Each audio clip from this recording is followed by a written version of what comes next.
శ్రీ రామోజీరావు గారి జయంతి సందర్భంగా ముందుగా ఆ అక్షర యోధునికి నివాళులర్పిస్తాం. అందరం కూడా అర్పించవలసిన బాధ్యత మనందరిపైన ఉంది.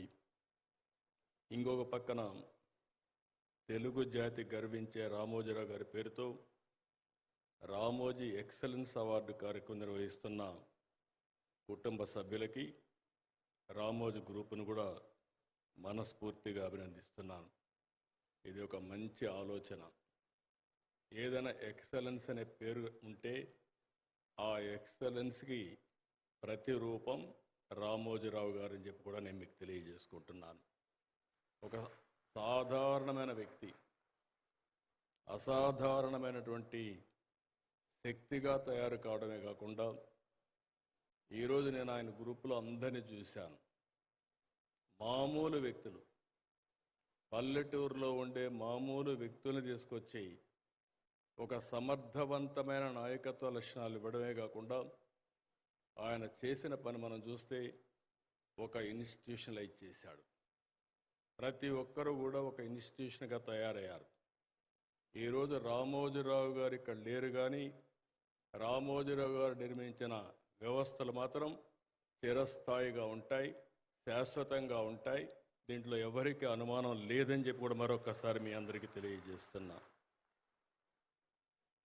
తాను నమ్మిన సిద్ధాంతం కోసం దేన్నైనా వదులుకున్నారు. నేను చాలాసార్లు చూశాను. ఆయన జీవితంలో ఏ వ్యక్తిని ఇది నాకు చెయ్యాలి అని అడిగిన సందర్భం లేదు. ఆయన ఫోన్ చేస్తే ఎవరూ కాదనేవాళ్ళు లేరు. ఆయన జీవితంలో నాకు తెలిసినంత వరకు పోరాట యోధుడిగానే మిగిలిపోయాడు తప్ప ఏదైనా సరే నమ్మిన సిద్ధాంతం కోసం జీవితాంతం పోరాడిన ఏకైక వ్యక్తి, నేను చూసిన వ్యక్తి రామోజీరావు గారు అని చెప్పి కూడా నేను మీకు తెలియజేస్తున్నా. అందుకే ఆయన మన మధ్య లేకపోయినా ఒక నికార్సైన జర్నలిజంతో తెలుగు జాతికి, తెలుగు భాషకు ఆయన చేసిన సేవలను మనం ఎప్పటికీ మర్చిపోకూడదు కూడా. నేను ఆయన్ని చూశాను. ఎక్కడ అవినీతి జరిగినా, ఎక్కడ దోపిడీ జరిగినా, ఎక్కడ అన్యాయం జరిగినా తన కలంతో ప్రజల పక్షాన బలంగా పోరాడిన యోధుడు రామోజీరావు గారు. ఒకప్పుడు అపోజిషన్ లేకపోయినా ప్రతిపక్షంగా పనిచేసిన ఏకైక వ్యక్తి, ఏకైక సంస్థ రామోజీ సంస్థ అని చెప్పి కూడా నేను మీకు తెలియజేస్తున్నా. ఆయన ఎప్పుడూ ఒక మాట చెప్పేవాడు, అపోజిషన్ బలహీనంగా ఉంటే నేనే అపోజిషన్గా పనిచేస్తానని ప్రజల తరపున నిలబడ్డాడు.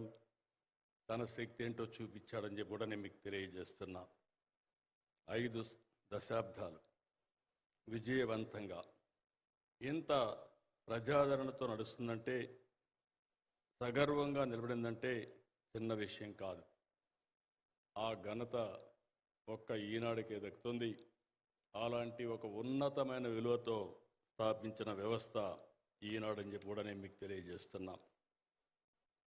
ఆ రోజు నేను ఒకసారి ఆయన్ని చూస్తే ఏదో వ్యాపారమే కాకుండా, పేపరే కాకుండా సమాజ సేవలో భాగస్వాములు చేశారు.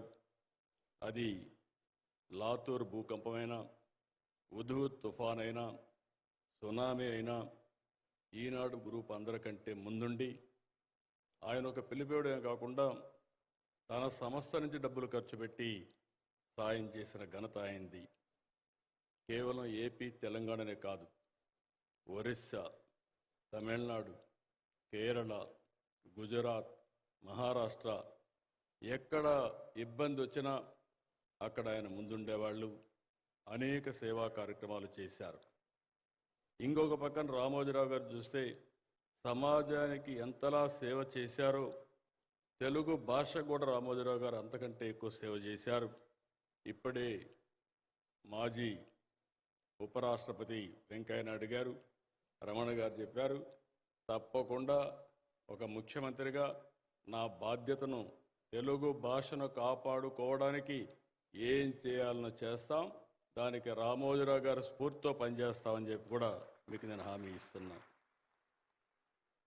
ఇంకొక పక్కన ఇప్పుడే చూసాం, రామోజీరావు గారి టెక్నాలజీ కాలంలో కొత్త ఇంగ్లీష్ పదాలకు ప్రత్యామ్నాయంగా సరికొత్త తెలుగు పదాలు సృష్టించారు. తెలుగు భాషకు సరిపడ్డ కొత్త డిక్షనరీని రూపొందించారు. ఇవన్నీ కూడా మనం చూసినప్పుడు ఆయన చూస్తే చాలా వరకు నాకు ఎన్నో గంటల ఆయనతో నేను ఇంటరాక్ట్ అయ్యేవాడిని. అవన్నీ చూసిన తర్వాత ఆయన ఉండే ఆలోచన విధానం నేను అర్థం చేసుకోగలిగాను. ఈరోజు 7 అవార్డులు ఇచ్చారు మీరు. జర్నలిజం, గ్రామీణ అభివృద్ధి, సేవా రంగం, కళలు సంస్కృతి, యువ ఐకాన్, సైన్స్ అండ్ టెక్నాలజీ, మహిళా సాధికారత. ఈ 7 కూడా మీరు ఇచ్చారు. అందులో కూడా మీరు ఎంపిక చేసిన విధానం సేవ, త్యాగం, మానవత్వం, ఆవిష్కరణ, సృజనాత్మకత, ధైర్యం ప్రమాణాలుగా అవార్డులు ఇవ్వడం నిజంగా మనస్ఫూర్తిగా అభినందిస్తున్నాం. ఈరోజు మీరు ఇచ్చిన అవార్డులు చూస్తూ ఉంటే వాళ్ళు అవార్డులు కోరుకోలేదు. తమ శక్తి మేరకు రామోజీరావు గారు లాగానే వారు సేవా కార్యక్రమాలు కానీ సమాజం కోసం పనిచేశారు. వారిని మీరు గుర్తించిన దానికి మనస్ఫూర్తిగా అభినందిస్తున్నానని చెప్పి కూడా నేను మీకు తెలియజేస్తున్నాను. ఇంకొక పక్కన మీరు ఒకసారి చూస్తే నాకు ఒక రోజుకి ఈ అవార్డు జ్ఞానపీఠ్, దాదాసాహెబ్ ఫాల్కే రామన్ మెగసే, అది మరి పులిట్జర్ అవార్డులకు సమానంగా దేశీయ స్థాయిలో నెంబర్ 1 అవార్డుగా మిగులుతుంది. ఎవరు ఈ అవార్డు తీసుకోవాలన్నా గర్వపడే విధంగా ఈ అవార్డు తయారవుతుందని చెప్పి కూడా నేను మీకు తెలియజేస్తున్నాను. ఇంకొక పక్కన మనం చూస్తే ఈరోజు రామోజీరావు గారిని నాకైతే 40 సంవత్సరాల నుంచి పరిచయం, మోర్ దెన్ 4 decades. రామోజీరావు గారు ఎవరిని పిలవరు, ఎవరు వచ్చినా కాదనరు. కానీ ఆయన జనహితం కోసం ఎవరు వచ్చినా, వెంకయ్య నాయుడు గారు బీజేపీ నుంచి వచ్చినా, లేకపోతే ఆ రోజు కాంగ్రెస్ నాయకులు వచ్చినా, తెలుగుదేశం నాయకులు వచ్చినా, లేకపోతే కమ్యూనిస్టులు వచ్చినా నిర్మోహమాటంగా వారికి ఏం చెప్పాలనో చెప్పిన వ్యక్తి. నేను ఒకసారి చాలామంది అనుకుంటారు, ఆయన నేనున్నప్పుడు, నేను ముఖ్యమంత్రి అయినప్పుడైతే అంత మునుపు కూడా నేను చాలాసార్లు ఆయన దగ్గరికి వెళ్ళేవాడిని. గంటల తరబడి మాట్లాడేవాళ్ళం. నా అనుభవం మీరు చూస్తే ఆయన ఒక్క మాట చెప్పేవాడు, నువ్వు నన్ను గురించి, నా ఆర్గనైజేషన్ గురించి ఎక్కడా ఒక్క మాట అడగద్దు. మీ ప్రభుత్వంలో నేను ఏ ఫేవర్ అడగను. నువ్వు ఏదైనా మంచి చేయాలనుకుంటే మీరు చర్చకు కావాలంటే రండి, నేను ఆ విషయాలపైన చర్చిస్తా, నీకు నచ్చితే చెయ్యి, లేకపోతే నీ ఇష్టమని చెప్పిన ఏకైక వ్యక్తి రామోజీరావు గారు అని చెప్పి కూడా నేను మీకు తెలియజేస్తున్నా. ఆయన గవర్నమెంట్లో 40 ఏళ్లుగా నేను అనేక పొజిషన్లో ఉంటే కనీసం ఆయన జీవితంలో ఒక చిన్న ఫేవర్ కానీ, చిన్న పని కానీ ఎక్కడా చెప్పిన వ్యక్తి కాదు. రెండోది, మాలాంటి రాజకీయాలు, నేను సీఎంగా 9 సంవత్సరాలున్నా ఒక్క జర్నలిస్ట్ని కూడా